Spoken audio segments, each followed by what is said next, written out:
Good afternoon, everyone, and welcome to Education Commission of the State's webinar series, ECS Live. We're very excited about today's session, Program Readiness to Pave Effective CTE Pathways in States. I am Shaitan Sren, a policy analyst here at ECS, and I'll be your MC for today's event. 6 years ago, ECS was founded by the states through the Interstate Compact for Education with the purpose of being a nonpartisan, non-advocacy mechanism for state leaders to learn from one another, which is a role that remains as vital today as it was at our creation. Our expertise spans across the spectrum from early care and education to workforce development, and we provide personalized support and services to all 50 states, the District of Columbia, and U.S. territories to help education leaders gain the insight and experience needed to create effective education policy for their constituents. On behalf of the entire ECS team, I'd like to thank our partners who help make events like this one possible. Thank you for your continued partnership and support that allows us to convene the people behind the policy. Before we dive in, I want to quickly flag something new we're launching with today's session. As part of our commitment to continuous improvement and evidence-driven decision-making, ECS is partnering with Wasatch Education Group, an education research and evaluation consultancy, to understand how this webinar series is meeting our intended outcomes and our audience's needs. And at the end of the webinar, we'll be sharing a short post-session survey and holding a few minutes for you to complete it live. Now, I am pleased to introduce today's topic and speakers. Career and technical education has enormous potential. At its best, it connects students to meaningful, high-quality careers and helps states meet pressing workforce needs. But a critical question remains. Do we have the systems in place to know whether these pathways are actually delivering? That's exactly what today's session is designed to explore. We're joined by Quentin Sufrin and Danielle Mesra from Insightful Education Solutions, who will walk us through their new national report, Effective Pathways. The report looks at whether states have the foundational conditions needed to assess and improve their CTE programs. We're also fortunate to be joined by leaders from 2 states who are approaching this work from different but equally innovative and effective perspectives. From Hawaii, we welcome Troy Sioka, State CTE Educational Specialist with the Hawaii State Department of Education. Hawaii is one of only a handful of states nationally to earn a high readiness rating. In their efforts to build rigorous industry-aligned pathways and strengthen data systems, offer a powerful example of what's possible. From Oklahoma, we're joined by Amanda Hall, Policy and Research Director at the Oklahoma State Chamber. Her work alongside state partners is focused on strengthening alignment and ensuring CTE can clearly demonstrate its value over time. Throughout today's session, you'll have the opportunity to explore your own state's profile, engage with the presenters, and hear directly from state leaders about what it takes to build stronger, more effective CTE pathways. By the end of our time together, we hope you'll walk away with a clear understanding of what CTE program readiness really means, why it matters, and how it can serve as a foundation for improving pathway quality and outcomes. Thank you all again for joining us. And with that, it is with great pleasure that I turn things over to Danielle Mesra and Quentin Sufrin from Insightful Education Solutions. Welcome, Danielle and Quentin.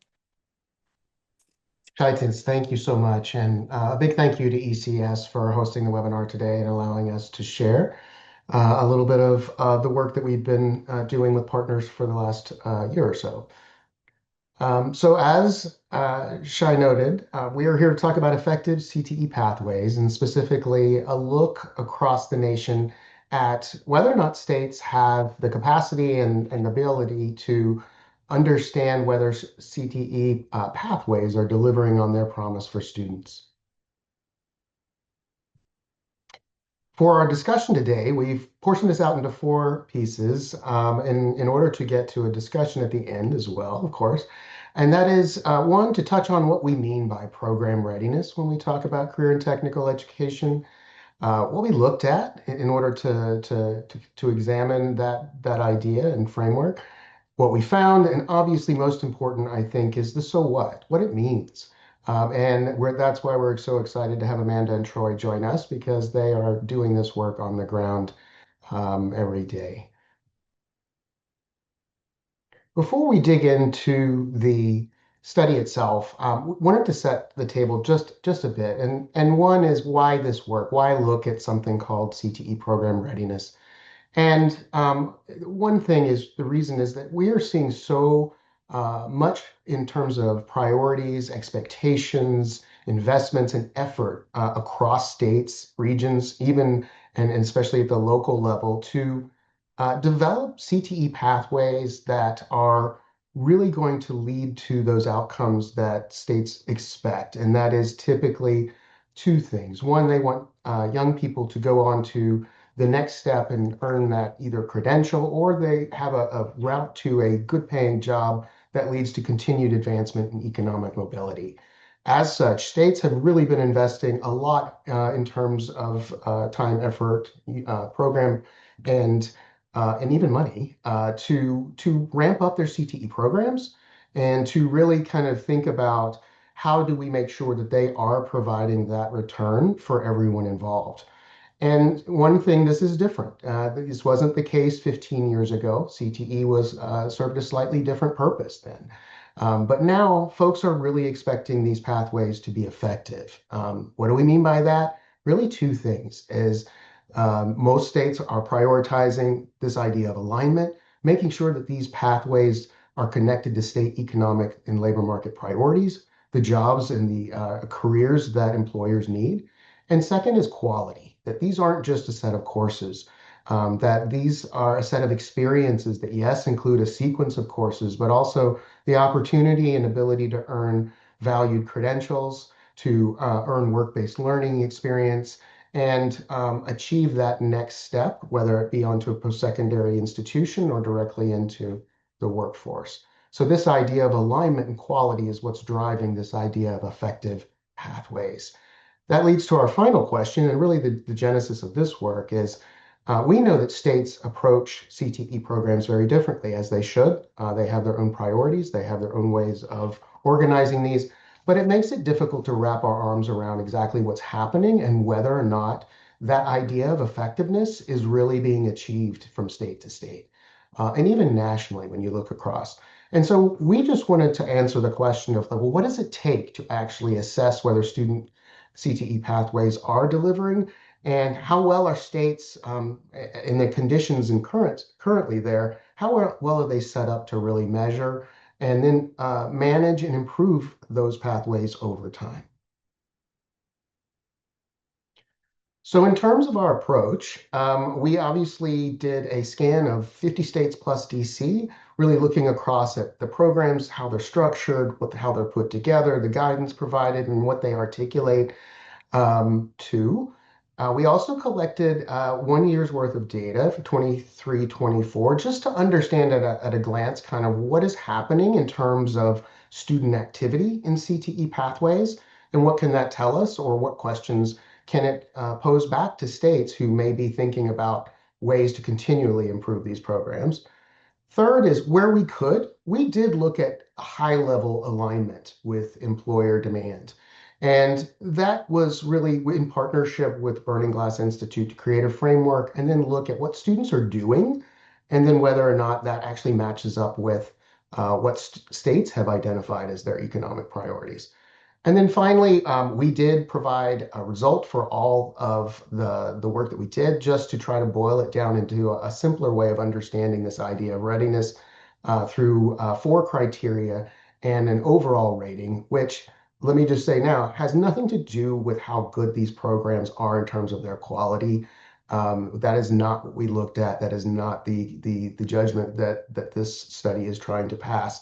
Actually, we were just wanting to understand how well are they set up to know. And so that's where we kick this discussion off. In order to do some of that work, we had to create a readiness framework. And so, what does that mean? Well, in CTE, as if those of you are familiar, there are important elements that really allow states to wrap their arms around exactly what's happening and figure out whether that's what they want to be happening. It also gives other information to educators at the regional and local level to make changes. It gives parents and families the ability um, to make those decisions, which they're having to make earlier and earlier if they choose to pursue a CTE pathway. And then finally, it gives business and industry a window into an early part of their talent pipeline, whether at the state or regional level, to understand, well, if we need more of these professionals, if we need more of these careers or positions filled, what does the pipeline look like at that K-12 level, knowing that those are students and they're going to join us perhaps later, but are they really focused on the right things with regards to a really rapidly changing economy and technology that's advancing faster than we can all really think and wrap our arms around as well? So we've created four criteria for this program readiness. The first is structure, and that is very straightforward. Are states really defining these experiences, set of courses, the credentials, and the work-based learning opportunities down to the pathway level? We'll talk a little bit about that in just a second. Because if it's not defined, if it's not organized, then the second criteria, data, becomes a real issue. So data is not just whether those pieces exist, but whether or not states are collecting and able to provide back data on credential attainment, on pathway completion, on work-based learning that is directly tied to a specific pathway, not just an individual off or ad hoc experience. So defining that through structure allows data to be collected and reported. The workforce alignment, a little bit different. We did not look at whether what states are offering is it reflective of what their economic priorities are. We looked at what student activity told us. So where are students pursuing or completing pathways, and does that activity really align with what folks want? We're not here to answer those questions per se. Every state's different, but bottom line is we haven't seen anything that looks across all states and tries to, at least at a directional level, kind of give a sense of what students are doing and whether those areas that they're focusing in are the ones that are the most important or the priorities of the state. And finally, not to be undersold, even though it's our last criteria, is transparency. Um, I mentioned all the stakeholders who are involved, and what makes CTE so different is that you have partnerships, you have employers, you have community organizations, educators, all sorts of stakeholders who are now really looking to either invest their time and partnerships, in some cases dollars, but they're willing to put their skin in the game, so to speak. And having that level of transparency for states being able to provide, at least upon request, this level of information down to the pathway level is really important because it gives you that window into, well, what are students doing? And is that what we hope that they're doing or expect that they're doing? And it allows those conversations across those partnerships to really flourish instead of focusing more on what we hear a lot sometimes when we've done this work, which is a lot of anecdotal stories or kind of examples that aren't necessarily grounded in large scale data. So we'll get right to the results for the criteria, which is where we started first. We looked across and we were able to um, get data and information for 47 states plus DC. And what we found is that states aren't consistently defining kind of composes a pathway. And what that means is, for example, pathways are not clearly necessarily distinguished from a broad program area or career cluster. So some states will only say, we know students are in the health science um, uh, area, right, program area, but they can't tell you whether they're pursuing a medical records pathway, which is a billing or medical records kind of assistant job pathway, or if they're pursuing, in this case, a diagnostic and therapeutic services, things like radiological tech or MRI tech. Now, granted, these are important distinctions because one is very high level, and it just doesn't really differentiate between those pathways that are leading to kind of the best possible outcomes for future advancement and economic mobility than others. In other cases, states have a pathway, but they may not be identifying the full set of courses or competencies, depending on the state, the activities, the credentials, the experiences. So it's left up to the local school districts or providers to really articulate kind of what is the makeup of that pathway. And while that has, of course, the flexibility that some folks want, it creates problems when you're looking from state to state across and trying to figure out, or even within the state, I should say, whether or not those experiences that students are getting are equally preparing them for their next step. And as you can see, what we found is that, oh, apologies. We had 23 that we had the structure in place, 21 partially in place, and four that were really not able to articulate kind of what is a clear, detailed pathway. And for those middle portions, we would just say the partially in place, its pathways are there, but a lot of times they couldn't, identify the credentials that go with a pathway or a work-based learning specific type of experience that should go with a pathway. The structure is a direct precursor to data. If you don't define it, you can't measure it. And this was where we found there's a big challenge across states. Not surprising. Some of this is the product of a program that has been around for a long time. And the expectations have changed rapidly. And in some cases, programs are catching up to where people's expectations are. But in data, we found that only 6 states had all the data in place. And what we mean by that is that they were able to provide data on at the pathway level for that radiological tech pathway, exactly which credentials, which courses they needed to take, and so forth. 25, the majority really just had pieces in place, but work-based learning, for example, is a challenge. It's become more of a priority in the past few years, but the reporting on that is still difficult, or it's not necessarily broken down as much as it needs to be. And that is a work in progress in many states.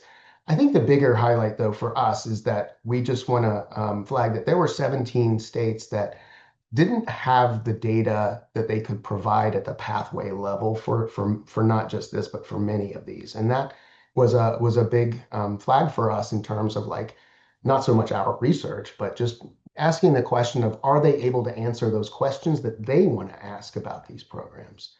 Um, and again, that gets back to like why this matters, which is like being able to define, measure, and then that's your first step in management and knowing whether or not the programs are delivering on their goals.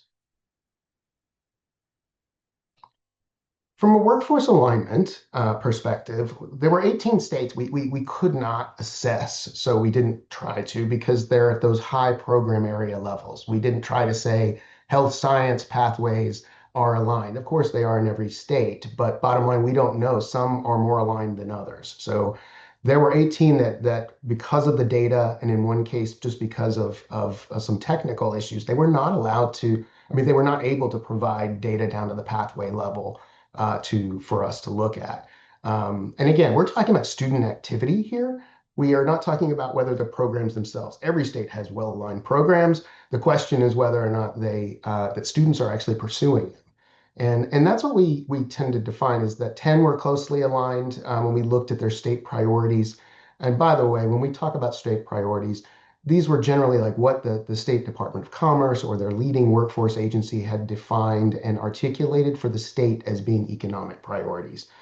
So we were not imposing our kind of ideas of what they should be. 12 were partially aligned and 8 were minimally aligned. What that means is roughly 65% or more of student activity were aligned, and those pathways were closely aligned with the workforce priorities, and then the others were kind of roughly a third in a third below that. And so one thing that we did flag though in this area is that there are quite a few states who do not collect pathway completion information. And that makes this alignment also difficult to really pinpoint. And what we mean by that is that a lot of times the federal law only requires states to report against what they call concentrators. And those are students who complete two consecutive courses within a CTE program. Now, that's fine, but completion is very different. Completion means you've completed the requirements for the pathway and now you're transitioning elsewhere.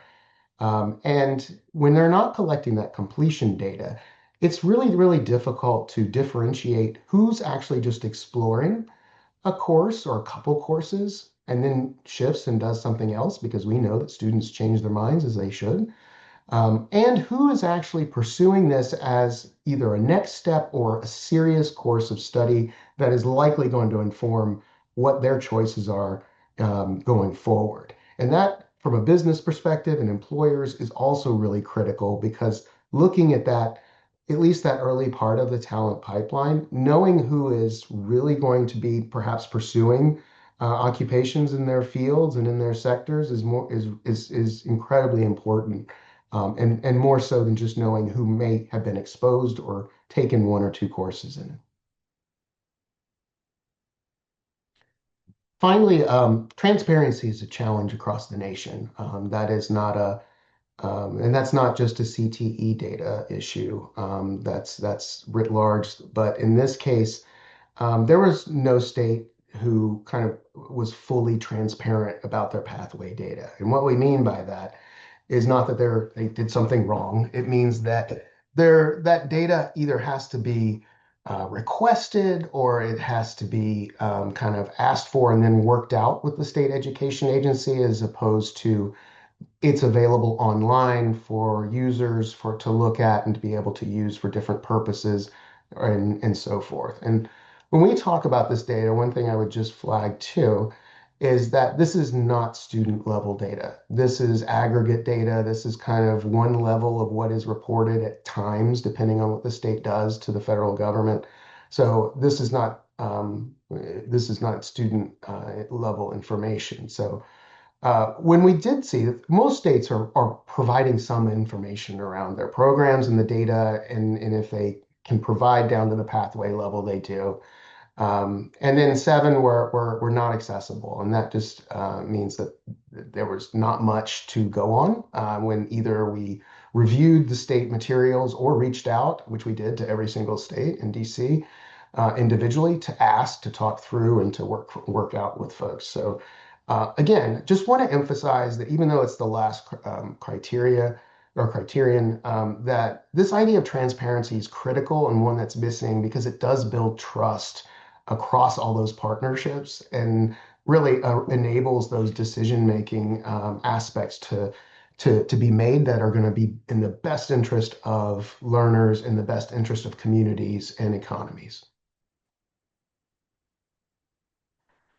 So what does that mean when we roll all of this up into kind of one large view of the nation? And by the way, I should have said earlier, all of this is available on our website, which is effectivepathways.com.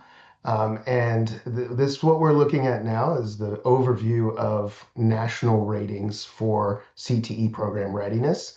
Again, they're not rankings. They just indicate how well states are positioned to define, measure, and improve these pathways over time. We had four that were high readiness, and that is basically they performed strongly across each of the four criteria.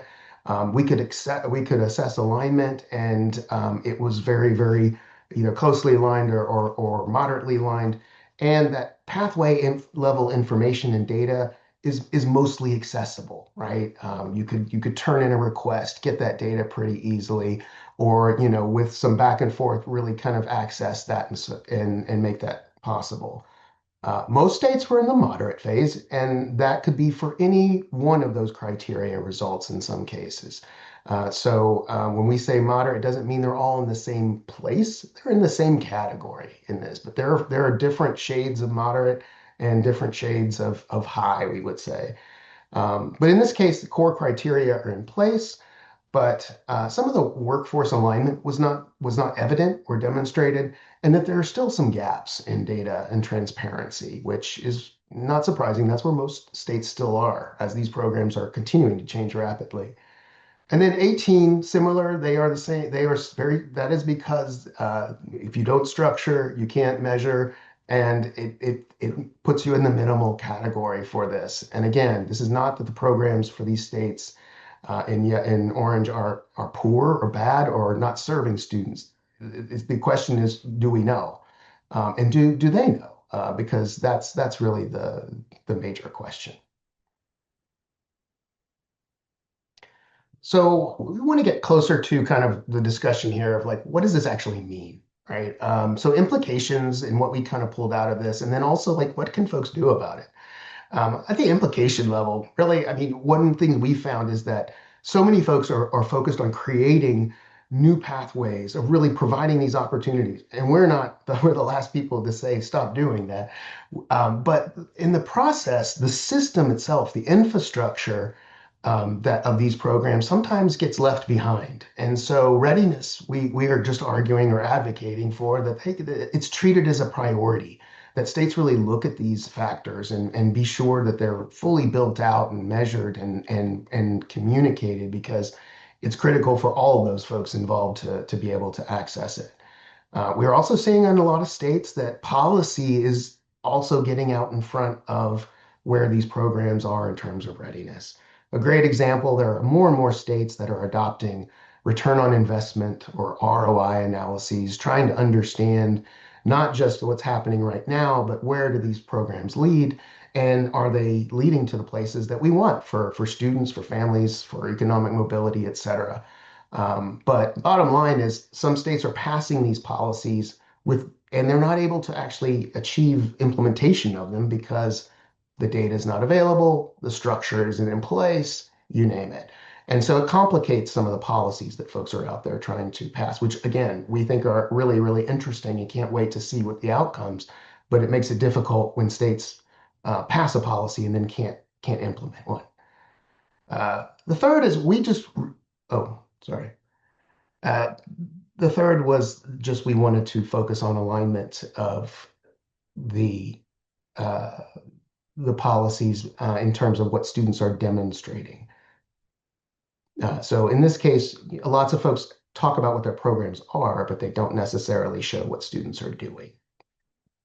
So what can you do about it? One, the states can do a few things. One is obviously start to define, collect, align, and share this information. One thing we are happy to say is like, there are a lot of things that come out and are like, oh, you just need to double your investments in these, or you need to, kind of, start from scratch and rethink your whole system and so forth. That is not what we're talking about with the CTE programs here. These are low-hanging fruit in some cases to build out a structure of a CTE pathway and articulate all the things that belong with it, to collect this information and to make it more publicly available.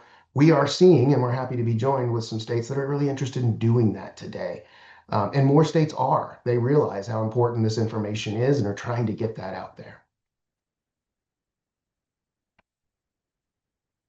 So, as we noted, the last place we would probably land here is that there's a role for partners, and that is what's so different around these career pathways is that whether you're a policymaker, employer, or business an industry rep or representative, or students and families. I mean, there are requests you can make. There are things you can advocate for. These are again not talking about quality, not talking about any of these things. We're just asking for making sure that the readiness is there, that policymakers can close some of these gaps by helping their state education agencies kind of build the infrastructure they need or give them the ability to do that if they are lacking in resources.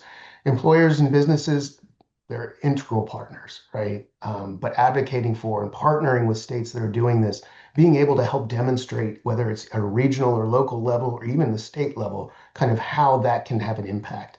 And students and families, they are not last, they are first. They need this information, so ask for it. Requesting that information, even if it's at a local level and your state doesn't provided, is just being able to know that I want to know what happens. I want to know who's doing this and where it leads and what they might earn. And some schools and districts and even states are doing a wonderful job of this. But I think, when we look nationally across all the states, we would love to see, more of a picture of completeness and readiness that really is able to answer the questions that folks have on the ground.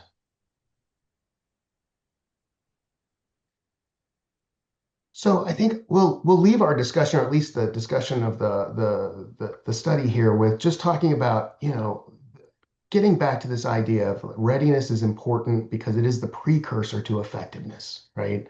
And when readiness is in place, it allows states to really manage and improve over time. It also allows them to build trust. It allows them to really communicate their goals and show exactly how these programs are meeting those goals and addressing them when they aren't, and then augmenting, celebrating, and expanding them when they are. So we urge you to take a look at the report on effectivepathways.com. There's also a website tool that has all of the state profiles there. So if you're curious about where your state results are, you can click on your state and it'll tell you exactly what's there and kind of some of the information that we collected there. But I want to thank everyone for your time, and at least kick off and transition to what we're most excited about, which is our discussion. Great, thank you, Quentin. Before we transition to Hawaii and Oklahoma, I want to share a little bit more on why we asked them to join us today. Hawaii was selected because its efforts tell a very compelling story. Starting in 2019, the state overhauled its CTE program, not to align with an external framework per se, but to solve some ongoing challenges that the state was actually struggling with. However, Hawaii's efforts and the progress it's made since 2019 is exactly what the framework is designed to promote and support.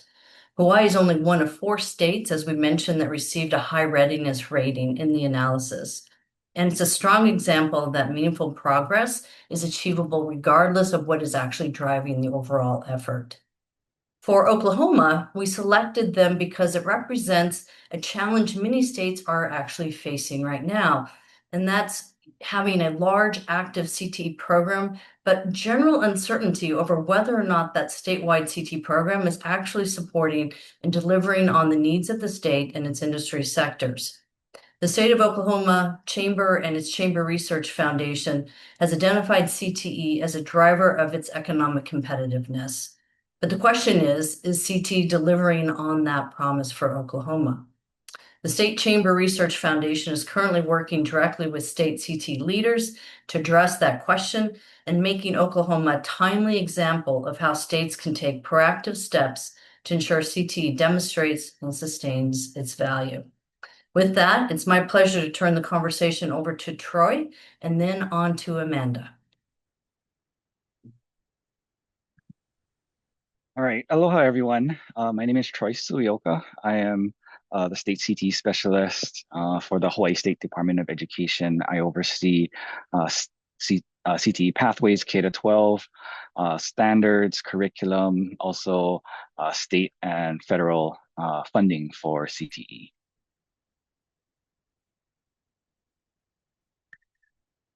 So really, when we look at our journey, I guess you would call it, for our CTE pathways for K-12 CTE, it really started, like Danielle said, in 2019, and we looked at the Perkins 5 reauthorization and how it really kind of defined what our charges for our nation when you look at alignment and educational workforce.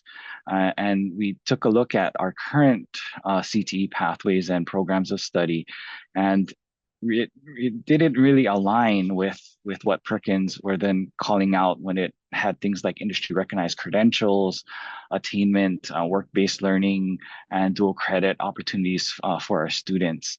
And then we looked closer into our CTE courses, and really at that time, only 60% of our courses had standards for a teacher's to use, and it really caused a bunch of inconsistencies throughout our schools and what was being taught.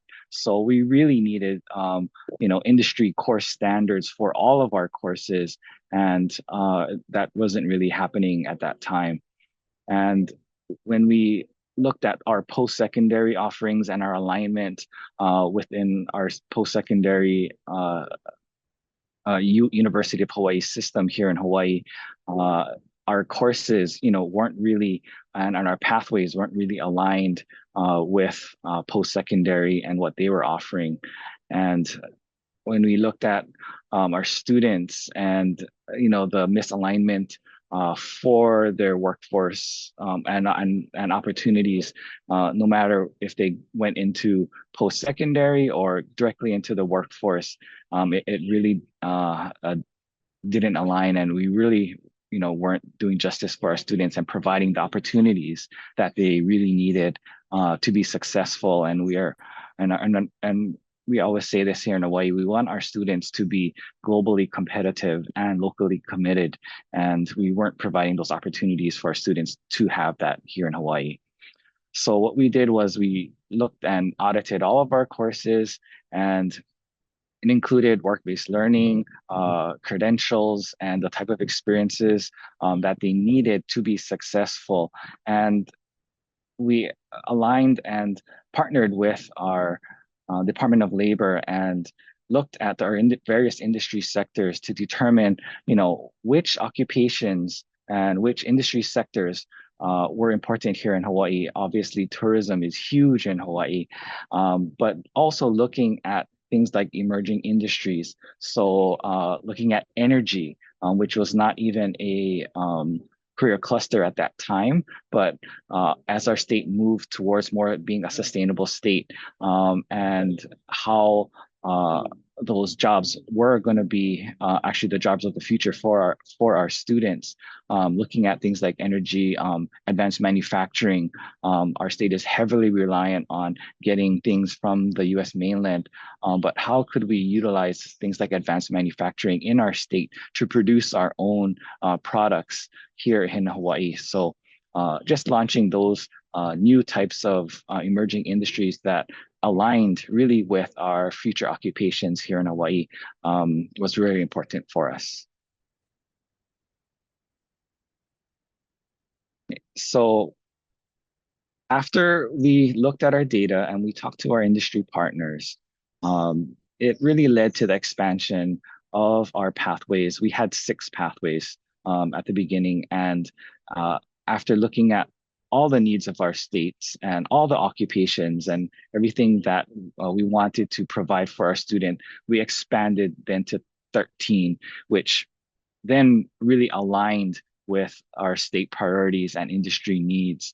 And as we looked at our new pathways, we developed also 45 new or revised programs of study that aligned and provided robust both academic and technical course standards. So it was very important that we integrated both academic and technical skills within our standards. CTE is really the bridge between these core subject areas like math, English, language arts, and science, and making them very relevant and real for the students, so they know that these courses are important and how it then relates to a future occupation for them. So really making that connection, it was very important to us. Also, accessing and alignment of industry recognized credentials, CTE programs, and courseworks that aligned with credentials and allowed students to attain various credentials that would have them be workforce ready was important to us to offer and give students those opportunities to attain those credentials.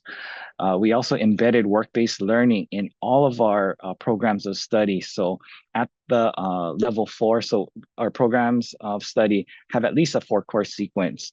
And at the level 4, the culminating capstone kind of experience that we want is the work-based learning experience, and all of our programs of study has that embedded work-based learning at the capstone level. But in addition to that, our standards at every level 1, 2, and 3, and 4 does also include work-based learning, things like industry speakers, job shadowing, field trips, and even on-campus types of work-based learning types of experiences that they can do in a simulated work environment within their classes.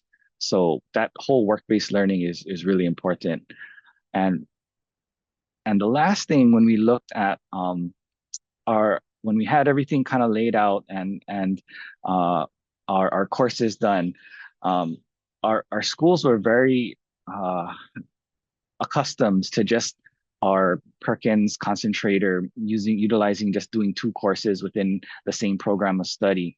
And we really looked at our 4-course sequence as the goal for our students. If they completed that 4-course sequence, they could attain an industry recognized credential. They could attain that work-based learning experience. They could have that dual credit opportunity and get an early college credit.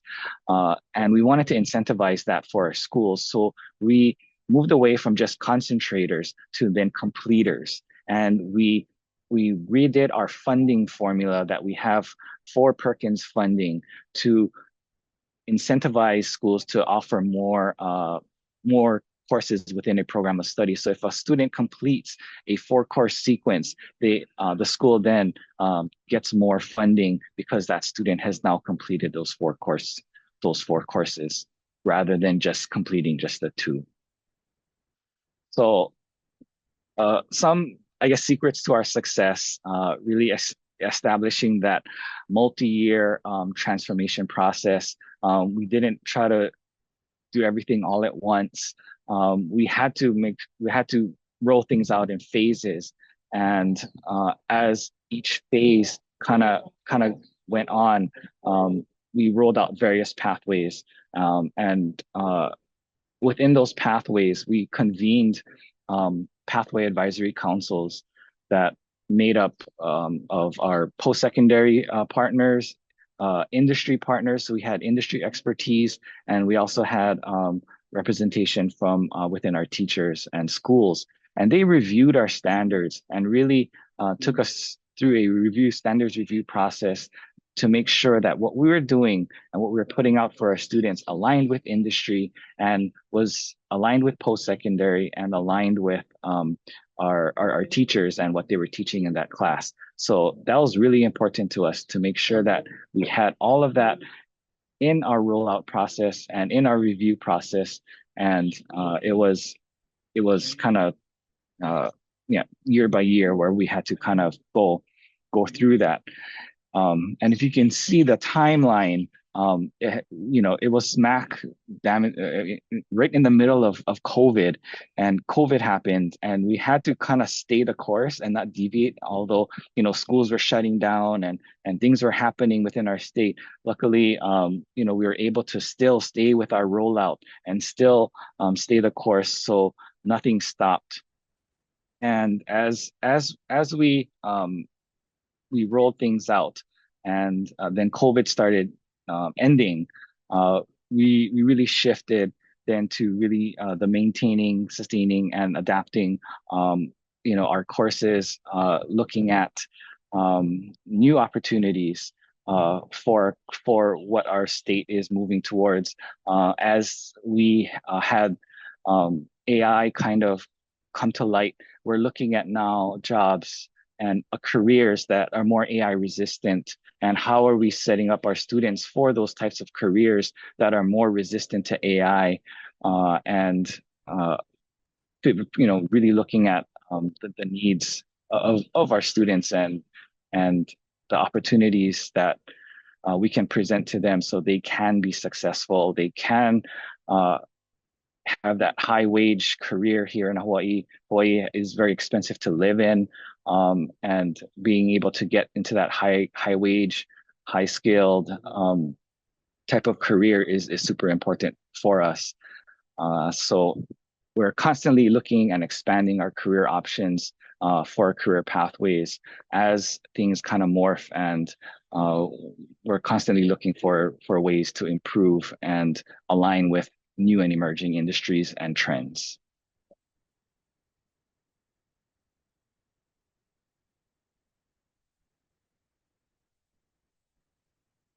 Hi, as Danielle said, I'm Amanda Hall. I'm the Policy and Research Director for the State Chamber and State Chamber Research Foundation in Oklahoma. I've got the unique role of sitting between both the government affairs team at the Chamber as well as with the Research Foundation. So any policy that we speak on or push has come through my office at some point. So this whole journey for us begins with our strategic initiative called Oklahoma Competes. We wanted to look at what states are competing on and how Oklahoma can measure up and change to be a top competitor. Through that, we found that there are four fundamentals of competitiveness that states compete on. Those are economic climate, infrastructure, education and workforce development, and innovation and entrepreneurship. We found that Oklahoma is doing great in economic climate and infrastructure. So we have pretty low taxes, our roads and bridges are fine, good broadband access, and a good legal climate. But where Oklahoma struggles is with education and workforce development and innovation and entrepreneurship. So that has been our focus for this legislative session and likely for many to come because we have a long way to go. So for this group, our strategy for education and workforce development is essentially improving skills and educational outcomes. That is our objective. And with that, we're starting with some K-12 initiatives on literacy, and then looking at these career pathways through the CTE study to figure out how we can align our workforce systems with the future needs of businesses. So we are able to do that through our career tech study. This project is the direct line in understanding what pathways are needed by businesses. We recently opened up our graduation requirements to allow students to receive career tech credit or to receive graduation credits for career tech classes. And so right now, both departments are going through the process of making sure the career tech math class meets those Oklahoma standards for K-12 credit. And I think that is so important so that we can say, okay, they've learned this conceptually, but then they also applied it through a career tech program and get credit for graduation. So with that, we wanted to make sure that all of the programs that our career techs are offering, or at least most of them, are aligned with what businesses need and are looking for in their future workforce. We've brought together business leaders, education leaders to determine what programs have a high enrollment but might not be needed by businesses. And then we'll take all this data and begin to figure out ways through career exposure and funding or other mechanisms to increase the pathway completions where businesses need it most. So we're sort of in the first phases of figuring that all out, but I think we've already seen some success and some enlightening information just based on the focus groups we've had and the data that's come back from our career tech or Department of Career Tech. So we're excited to see where it goes.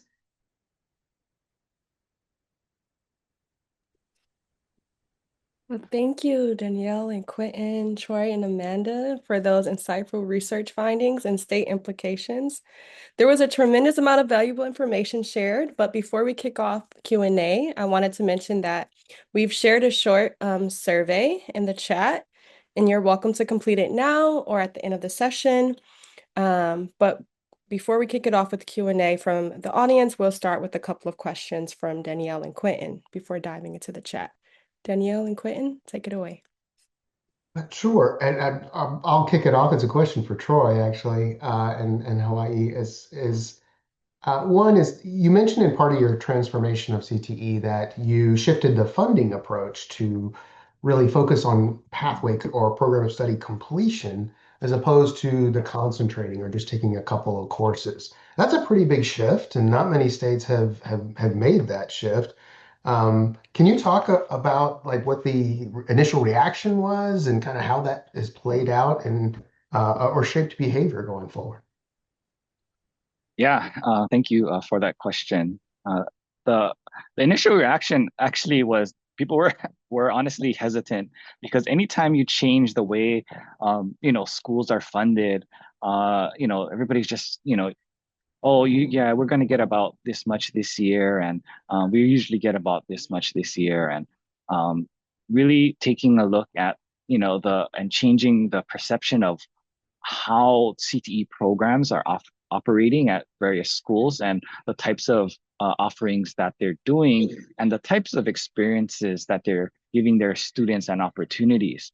So by by redoing the pathways and then now incentivizing schools to follow the four course sequence that we laid out to offer the credentials and things like that within the four course sequence, really had schools take a look at CTE in a different way and how they were providing opportunities for students. So at first we did have some resistance because change is hard for a lot of people, especially when it comes to funding.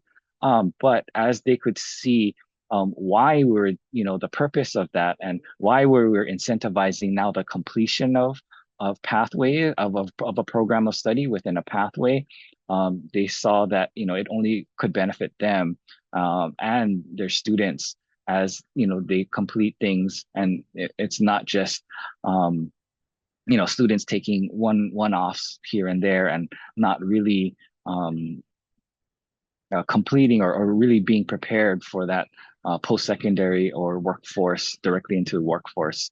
So eventually, when we went over the formula we provided, looked at previous data, plugged that into the new formula, and showed them how it could potentially look in the future, I think was also very helpful for us.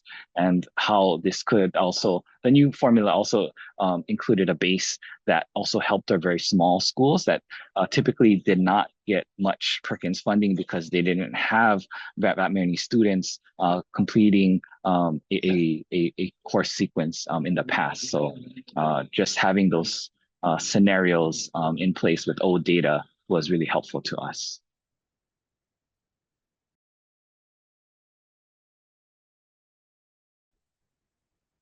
I'm going to give a question now to Amanda. There's a difference between a CT pathway looking good on paper, as you know, and one that actually reflects what the industries are genuinely wanting to see, what they're hiring for, skills that are being needed, and what wages make good sense, and particularly in Oklahoma. So the State Chamber of Oklahoma, in a lot of ways, has a very direct stake in the authenticity of CT pathways, not only for your organization, but obviously your member businesses as well. Too often, third-party organizations such as yourself or businesses feel that it's really not their place to engage on that education side of the equation. I'd love to have you kind of talk about why this misnomer really needs to be dispelled and how and why your organization plans to engage going forward. Follow-up question, what initial steps do you recommend other statewide or regional business organizations think about to also engage more meaningfully? Yeah, this is such a great question. So when we started to look at the full workforce pipeline, it was apparent that there was a clear misalignment in who the end consumer of that pipeline was. Not the user of the workforce and education development systems, but the end consumer. So once we sort of identified that it was really businesses we kind of made a spot at the table for ourselves. We don't claim to know everything about education policy, but we do know that Oklahoma can't be 49th in education and expect to grow in the economy in the way that we want it to. So we've really put a lot into understanding the workforce systems here and sort of building those relationships with the workforce development pipeline um, users and providers so that we're a trusted voice. I would say that some initial steps for educational organizations is to join their local chambers to hear from businesses and to understand what those needs are from them. And then for chambers and other business organizations, it's make sure that you have members and people in your organization that um, can make the connection between educational outcomes and economic viability, as well as just are open to understanding education and workforce in the full pipeline, full picture way, and not just in the minute, well, this is higher education, this is CTE, this is K-12, like the full picture of, this is development of a person who needs to grow up and have a job and be able to sustain a family and contribute to society. So I hope that answers that. Thank you so much, panelists. I want to be mindful of time, so we won't be able to take questions today, but if anything comes up, please don't hesitate to follow up. I'll circulate additional contact details shortly. If you haven't already, we'd appreciate you to take this last few minutes to complete the survey before you log off. We really appreciate your time and insights as your feedback directly informs how we design future webinars. And again, a thank you to Wasatch Education Partners for their partnership in developing this survey and helping us to make a more thoughtful, data-informed approach to engaging with our audience. Lastly, registration for our National Forum on Education Policy is open. It's July 8th through the 10th in Washington, D.C. Make sure you secure your spot because we usually sell out every year. If you're interested in learning more about these convenings, please contact Caitlin Dennis. We've added her contact information in the chat for you there. Also, please join us for our next webinar, Recruiting and Retaining the Next Generation of Teachers. That's on Wednesday, May 6th, where you can learn new research findings from the Southern Regional Education Board alongside perspectives from a current Gen Z teacher, a Gen Z state legislator, and a Gen Z education policy researcher. If you have questions or requests related to today's session, please reach out to me. My email has also been added to the chat. As always, today's recorded session will be shared in your post-event email and will be made available for reviewing on ECS's YouTube page as well. With that, thank you all and have a great day.